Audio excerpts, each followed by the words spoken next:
राजभर, मैं नाम कोट कर रहा हूँ, वो तो बहुत बड़ा दम भर रहे हैं कि 4-5 जनपद ऐसे हैं जहां पर कि समाजवादी पार्टी का खाता नहीं खुलेगा और पूरी तरीके से क्लीन स्वीप करेंगे। आप किस तरीके से इस पूरे जमीनी समीकरण को देख रहे हैं? संजय प्रताप जी, आप चुनाव की समीक्षा को थोड़ा सा सूक्ष्म दृष्टि से अगर आप अध्ययन करें, हम लोग 4 साल से लगातार अखिलेश यादव जी के साथ जुड़ करके अति पिछड़ी जातियों में भरोसा और विश्वास दिलाने का काम कर रहे थे कि अखिलेश यादव जी का व्यक्तित्व और नेतृत्व ऐसा है कि सारे अति पिछड़ी जातियों के लोग जुड़ेंगे तो उनका सम्मान और हक दोनों सुरक्षित रहेगा। और काम करके हम लोगों ने माहौल बनाया था, और जहां जहां राजभर वोट है वहीं वहीं बड़ी आबादी में, उनसे ज्यादा आबादी में चौहान समाज का वोट है। ओम प्रकाश राजभर जी बार बार इस तरह के मंचों से बोलते हैं कि मेरी वजह से समाजवादी पार्टी की सीटें बढ़ी, लेकिन हकीकत तो ये है कि जिन पूर्वांचल में जहां राजभर है वहां बड़ी आबादी में चौहान समाज है, और जो चौहान समाज कभी समाजवादी पार्टी को वोट नहीं देता था, टोटल भाजपा को वोट देता था, वो जनवादी पार्टी के नेतृत्व में हम लोगों के श्रम और हम लोगों के भरोसे पर समाजवादी पार्टी की तरफ वोट करने के लिए तैयार हुआ और दिया। ये एक बड़ा कारण रहा कि समाजवादी पार्टी की सीटें रही।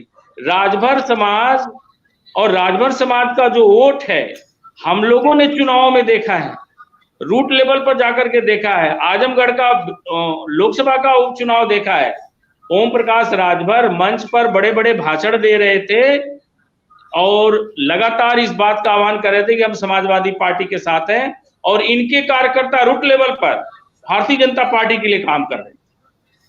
और इस बात को हम लोगों ने चुनाव के दौरान भी अखिलेश जी से कहा कि आजमगढ़ उपचुनाव में जो भी भाजपा का व्यक्ति रूट लेवल पे काम कर रहा है, उससे अगर कोई व्यक्ति मिल रहा है तो वो भाजपा की बात कर रहा है, और ओम प्रकाश राजभर मंच पर आकर के समाजवादी की बात कर रहे हैं। तो इस व्यवस्था को मजबूती से देखने की जरूरत है, नहीं तो पार्टी के साथ धोखा होगा। और यही चीज इनके विधानसभा के चुनाव में भी रहा।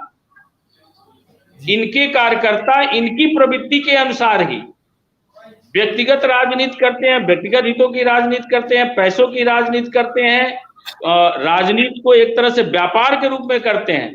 क्योंकि मैं इस बात को जानता हूं कि जो नेता का व्यक्तित्व होता है, जो नेता का चरित्र होता है, वही कार्यकर्ता का चरित्र होता है।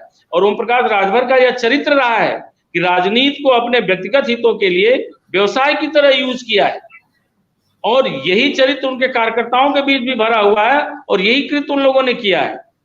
पूर्वांचल में जो समाजवादी पार्टी की सीटें बढ़ी है, उसमें एक बड़ा रोल हमारे समाज का रहा है और हमारी पार्टी का रहा है। और पूरे उत्तर प्रदेश में आप अगर आकलन करेंगे तो कोई ऐसा जिला नहीं है जहां हमारे समाज का वोट नहीं है। एक बड़ी आबादी है, राजभर समाज से बड़ी आबादी है, और वो अपने नेता के प्रति और अपने सिद्धांत के प्रति हम लोगों ने लॉयल होना सिखाया है। हम लोगों ने सिद्धांतों की राजनीति करना सिखाया है, अपने कार्यकर्ताओं के प्रति समाज हित और देश बनाने की राजनीति करना सिखाया है। इसलिए हम लोग जहां खड़े होते हैं वहां लोग खड़े होते हैं। आप 2000 ये अभी आया है घोसी का उपचुनाव, आप देखिएगा और रिजल्ट देखिएगा कि दारा चौहान को चौहान समाज कितना वोट देता है, और ओम प्रकाश राजभर के कहने से भाजपा को कितना वोट करता है, यह भी आपको आकलन समझ में आ जाए।